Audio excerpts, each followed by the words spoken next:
الحمد لله كفى وسلام على عباده اصطفى. أما بعد فأعوذ بالله من الشيطان الرجيم. بسم الله الرحمن الرحيم.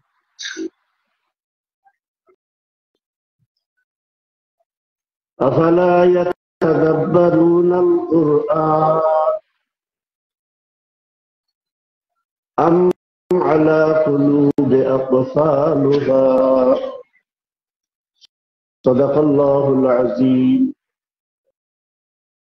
صلى الله على سيدنا ومولانا محمد وعلى آله وأصحابه وسلم.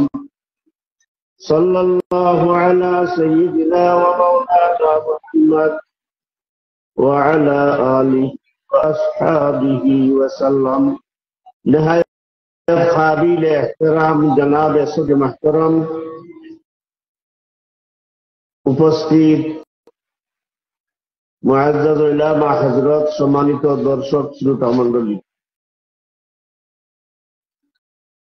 আল্লাহ রব্বুল আলামিনের অশেষ শুকরিয়া যে আল্লাহ রব্বুল আলামিনে আমাদেরকে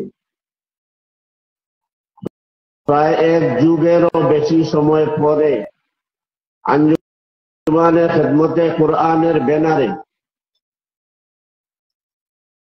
তাফসীরুল কুরআন মাহফিল করার সুযোগ দিয়েছেন। আমরা কি একবার বলতে পারি আলহামদুলিল্লাহ?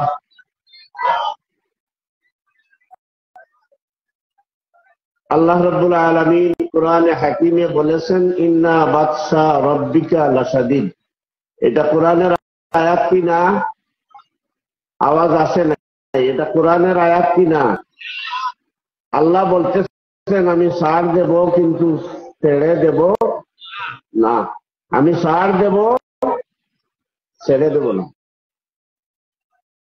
কোরআনে কারীমের তাফসীরের মাহফিল বন্ধ করেছো, আমি দেখছি, ছাড় দিচ্ছি।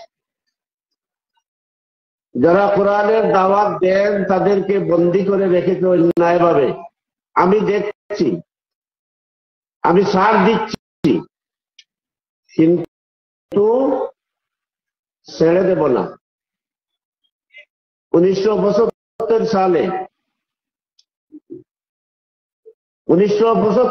সালে আঞ্জুমানে খিদমত কর্তৃক যখন সিলেটের আলিয়া মাদ্রাসা ময়দানে তাফসীরুল কুরআনের মাহফিলের সূচনা হয়, তখন আমরা ছাত্র। আমাদের উপরে নিষেধাজ্ঞা ছিল, লা তাসমাউ লিহাযাল কুরআন। কোরআন শুনো, কোরআন পড়ো, কোরআন বুঝো, তবে ওই যে ওখানে কোরআন শুনতে দেও না। আমরা লুকিয়ে আসতাম, কোরআন শুনতাম, আর বাড়িতে গিয়ে বড় টেপে রিলওয়ালা সেই ছিল না, এই রিলের ক্যাসেট বাজিয়ে যখন আমরা শুনতাম, যে কণ্ঠ, সেই কণ্ঠকে স্তব্ধ করার জন্য তুমি চেষ্টা করেছো, আমি ছাড় দিয়েছি, ছেড়ে দেব না। আল্লাহ রাব্বুল আলামিন এমন ভাবে ধরেছেন, চাইলে ইন্না লিল্লাহি ওয়া ইন্না ইলাইহি রাজিউন পড়াইতে পারতেন কিনা? পারতেন কিনা? কিন্তু এর মধ্যে স্বাদ নেই, লজ্জত নেই, মজা নেই। ফেরাউনকে মশা দিয়ে না মেরে ভয়ঙ্কর একটি রূপ দিয়ে মারতে পারতেন, পারতেন কিনা? আল্লাহ রাব্বুল আলামিন মশা দিয়ে মারলেন এই কারণে, নমরুদকে মশা দিয়ে মারলেন এই কারণে যে তুমি যে তোমার গালে জুতা মারবে, এটা যেন তোমার উম্মতেরা, তোমার দর্শকেরা, তোমার ভক্তরা দেখে। কোরআনের আওয়াজ বন্ধ করেছো, দাওয়াত বন্ধ করেছো, কোরআনের পাখিকে নির্মম ভাবে নিষ্ঠুর ভাবে পৃথিবীর ইতিহাসকে কলঙ্কিত করে দুনিয়া থেকে বিদায় দিয়েছো। আমি ছাড় দিয়েছি, কিন্তু ছাড় দেব না, ছেড়ে দেব না। আল্লাহ কি ছেড়ে দিয়েছেন? দেন নাই। এজন্য কি আবারও আমরা একবার শুকরিয়া আদায় করতে পারি না মহান রবের? আলহামদুলিল্লাহ, যার মাধ্যমে এই তাফসীরের কোরআন মাহফিলের সূচনা হয়েছিল। তিনি আজ দুনিয়াতে নেই। আজকে যদি লন্ডন, আমেরিকা, কানাডা থেকে বসে সিলেট এমসি কলেজ মাঠের তাফসীরুল কোরআন এই মাহফিল মানুষ দেখতে পারে ইন্টারনেটের সুবাদে, আল্লাহ রব্বুল আলামিন চাইলে কি আল্লাহর বান্দাকে আল্লামা দিলওয়ার হোসেন সাইদিকে আজকের এই মাহফিলের আওয়াজ শোনাতে পারেন না? আয় আল্লাহ, তোমার এই বান্দাকে জান্নাতুল ফেরদাউসে আলা মুকাম দান করো। কিয়ামত পর্যন্ত দেশের আনাচে কানাচে, বিশ্বের প্রান্তরে, বিভিন্ন প্রান্তরে কোরআনের দাওয়াত জারি রেখো। আর এর একটি সওয়াবের অংশ তোমার বান্দার রূহের। সম্মানিত দর্শক শ্রোতা মণ্ডলী, আমি ছোট্ট একখানা আয়াত তিলাওয়াত করেছি। আল্লাহ রাব্বুল আলামিন সূরা মুহাম্মাদের 24 নম্বর আয়াতে বলতেছেন। কোন সূরার? সূরা মুহাম্মাদের 24 নম্বর আয়াতে বলতেছেন, আফালা ইয়াতাদাব্বারুনাল কুরআন। এই ছোট্ট আয়াতখানা আপনারা অনেকে পান কি পান না? আফালা ইয়াতাদাব্বারুনাল কুরআন। এই আয়াতের, এই সংক্ষিপ্ত আয়াতের এই ছোট্ট টুকরার ব্যাখ্যা মর্ম বোঝাতে হলে একটা উদাহরণ আপনাদের সামনে পেশ করি। আপনাদের সামনে একটা ব্যারিকেড আছে কিনা? আছে কিনা? আপনাদের আমাদের ডানে বামে অনেকে বসে আছেন কিনা? একজন লোক যদি বারবার এই ব্যারিকেড ভাঙার চেষ্টা করে, একজন লোক যদি এই বারবার উঠার চেষ্টা করে দাঁড়িয়ে থাকে, তখন আপনি কি বলবেন? এ বেটা, কি বলবেন? এ বেটা, ও মিয়া, ও সাপ, বলবেন কি না? তুমি কি দেখো না সামনে ব্যারিকেড আছে? তুমি কি দেখো না মানুষের ডিস্টার্ব হচ্ছে? এরকম বলবে কি বলবেন না? আল্লাহ রাব্বুল আলামিন এখানে আফালা শব্দ দ্বারা এই কথাটা বোঝাচ্ছে। আফালা ইয়াতাদাব্বারুনাল কুরআন, ইয়াতাদাব্বারুনাল কুরআন। এরা কোরআন গবেষণা করে না, কোরআন চর্চা করে না, কোরআন বুঝার চেষ্টা করে না, কোরআনের মর্ম বুঝার চেষ্টা করে না। কেন করে না? আম আলা কুলুবি আফআলুহা। এই কোরআন গবেষণা না করার, কোরআন না বুঝার, কোরআন অনুসন্ধান না করার, কোরআন চর্চা না করার একটা কারণ আছে। এই কারণটা আল্লাহ রাব্বুল আলামিন বলে দিয়েছেন, আলা কুলুবি আফআলুহা, কুলুবিন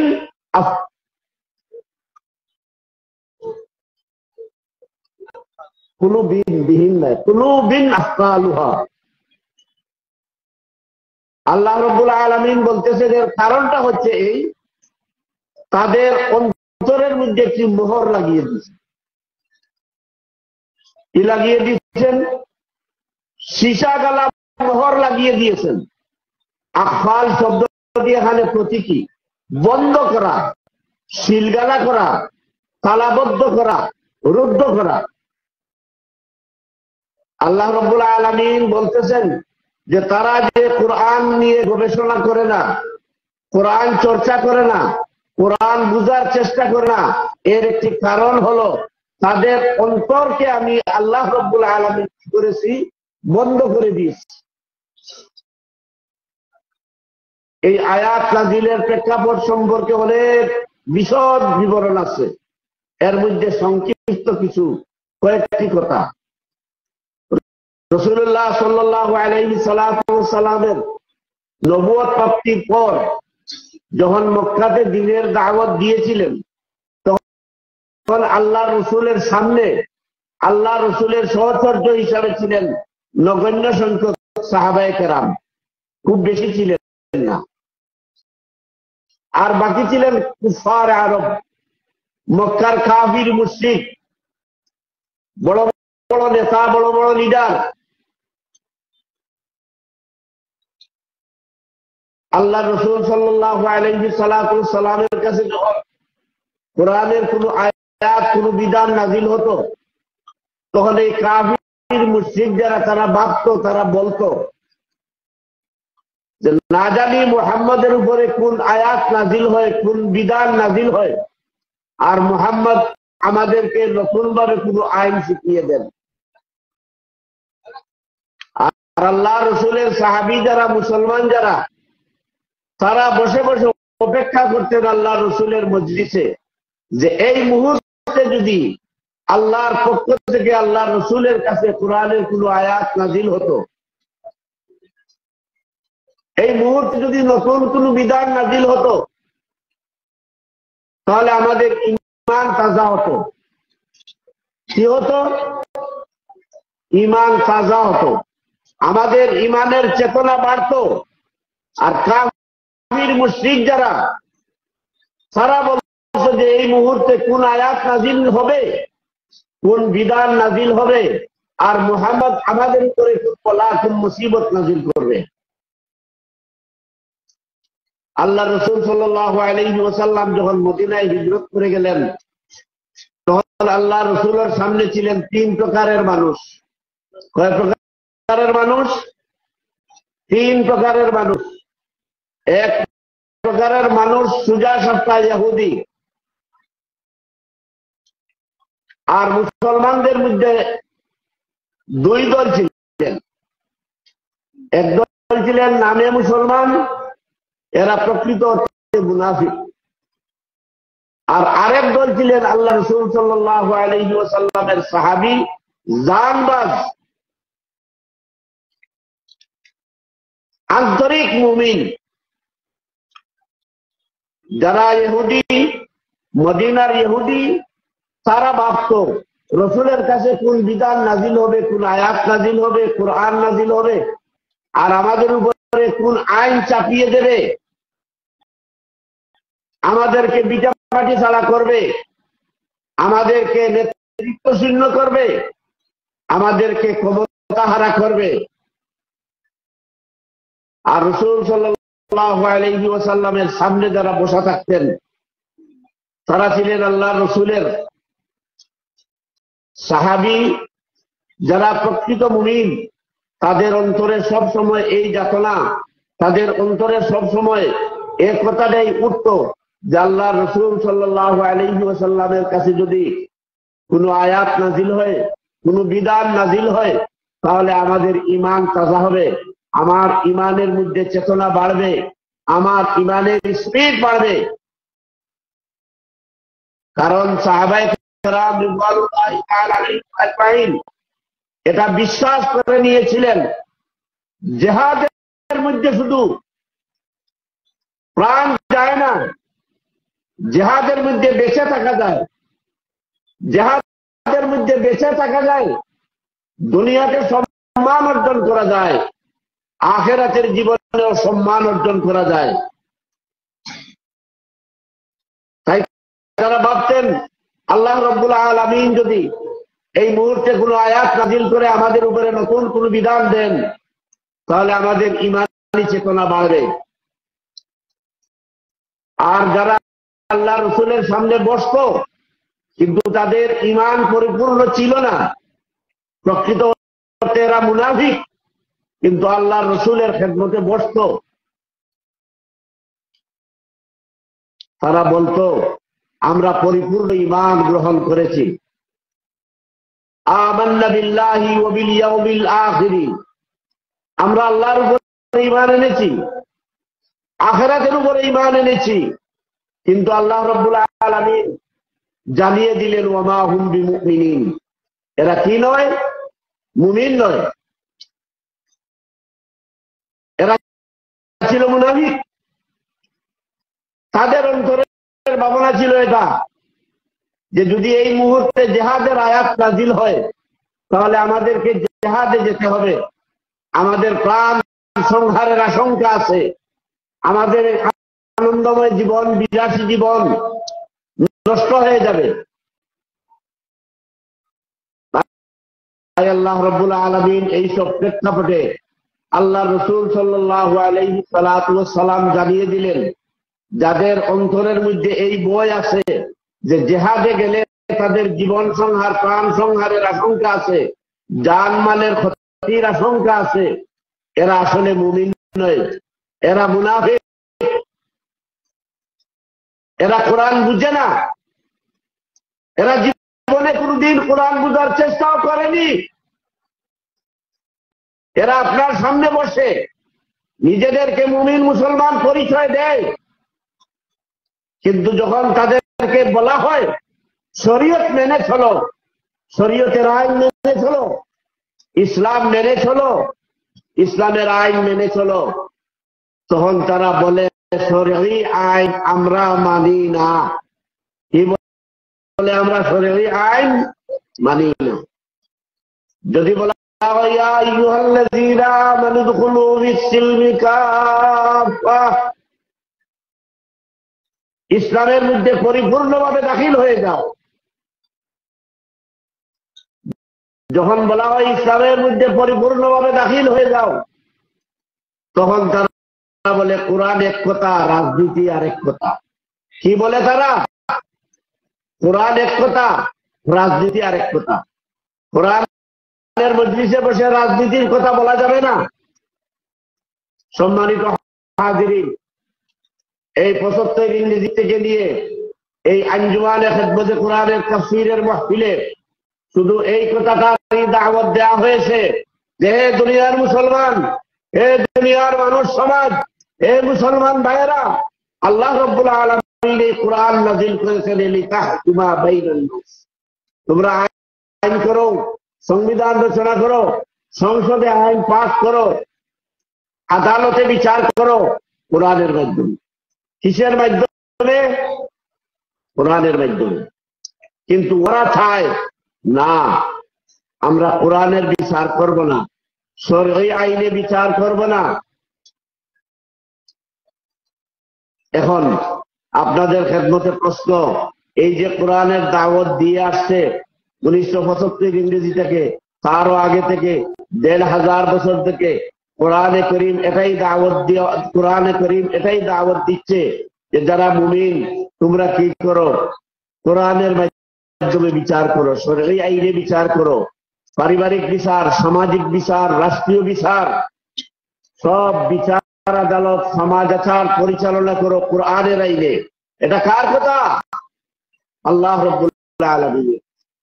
এখন আমরা যদি ওয়াজ শুনি, তাফসীর শুনি, কিন্তু আমাদের ব্যক্তি জীবনে, পারিবারিক জীবনে, রাষ্ট্রীয় জীবনে যদি আমরা কোরআনকে সংবিধান হিসাবে, কোরআনকে বিধান হিসাবে না মানি, আমার বিবাহে, আমার ছেলের বিবাহে, মেয়ের বিবাহে, সামাজিক অনুষ্ঠানে, চলনে, ব্যবসায়, বাণিজ্যে যদি কোরআনকে আমরা আইনের উৎস হিসাবে গ্রহণ না করি, তাহলে এই কোরআন শোনার আর এই কোরআন আমাদের প্রতি নাজিল হওয়ার যে উদ্দেশ্য ছিল সেটা কি হাসিল হবে? সম্মানিত দর্শক শ্রোতা মণ্ডলী, আল্লাহ রাব্বুল আলামিন এজন্যই বলতেছেন যারা কোরআন শুনে কিন্তু কোরআন বুঝে না, যারা কোরআন শুনে কিন্তু কোরআনের আইনে, শরীয়তের আইনে বিচার মানে না, কোরআন মানে বলে, কোরআন শুনে নিজেকে মুসলমান দাবি করে, নিজেকে মুমিন দাবি করে, উপর তালার মুমিন দাবি করে, আমি পাক্কা মুসলমান। কিন্তু যদি সে বলে যে না, কোরআনের মাহফিলে রাজনীতির কথা চলবে না, কোরআন এক জিনিস, রাজনীতি আর এক জিনিস, তাহলে সে কি মুসলমান থাকবে? এখন আপনাদের খেদমতে প্রশ্ন হলো, যারা কোরআন মানে, মুখে মানে, ইসালে সওয়াবের জন্য মানে, দোয়া খতমের জন্য মানে, কিন্তু সাংবিধানিক আইন হিসাবে কোরআনী আইনের উৎসকে মানে না, আমরা তাদের সাথে যাব না কোরআনের সাথে থাকবো? কোরআনের সাথে থাকবো। আজকের পরিবর্তিত পরিস্থিতির প্রেক্ষাপটে আল্লাহ রাব্বুল আলামিন আমাদের কাছে সুযোগ এনে দিয়েছেন, আমাদের কাছে সুযোগ এনে দিয়েছেন। আবু জেহেল, আবু লাহাবরা যেভাবে মক্কায়, যেভাবে মদিনায় মুনাফিকরা এবং ইহুদিরা কোরআনকে রদ করার, কোরআনকে রুদ্ধ করার চেষ্টা করেছে, কিয়ামত পর্যন্ত এই সম্প্রদায়, এই গোষ্ঠী থাকবে কিনা? এজন্য আল্লাহ রাব্বুল আলামিন বলেছেন, তাদের অনাচার, তাদের অবিচার, তাদের জুলুম, তাদের ইসলামের প্রতি অমনোযোগিতার কারণে আল্লাহ রাব্বুল আলামিন তাদের কলবের মধ্যে মোহর করে দিয়েছেন। তারা নিজেদেরকে মুসলমান দাবি করলো, তাদের মধ্যে ইমামি চেতনা, তাদের মধ্যে ইসলামী চেতনা, তাদের মধ্যে কোরআনী প্রেরণা থাকে। আজকের এই পরিবর্তিত পরিস্থিতির প্রেক্ষাপটে যারা রক্ত জড়িয়ে আমাদেরকে একটি সময় সুযোগ করে দিয়েছে, এই সময়েও যদি আমরা এটা না বুঝি যে আল্লাহ ছাড় দিয়েছেন, ছেড়ে দেননি, আজকে আমরাও যদি এই সুযোগ পেয়ে কোরআনকে বিজয়ী করার চেষ্টা না করে, গতানুগতিক ভাবে যদি যারা এক সময় রাষ্ট্র ক্ষমতায় ছিল, ইসলামের বিরোধিতা করেছে, কোরআনের পাখীদেরকে স্তব্ধ করেছে, কোরআনের মাহফিলকে বন্ধ করেছে, যারা চেষ্টা করেছে, এরা ক্ষমতায় ছিল, বাইরেও আছে এবং থাকবে। আল্লাহ রাব্বুল আলামিন যেন আমাদেরকে কোরআন ওয়ালাদের সাথে থাকার তৌফিক দান করেন। ওয়া আখিরু দাওয়ানা আনিল হামদুলিল্লাহি রাব্বিল আলামিন।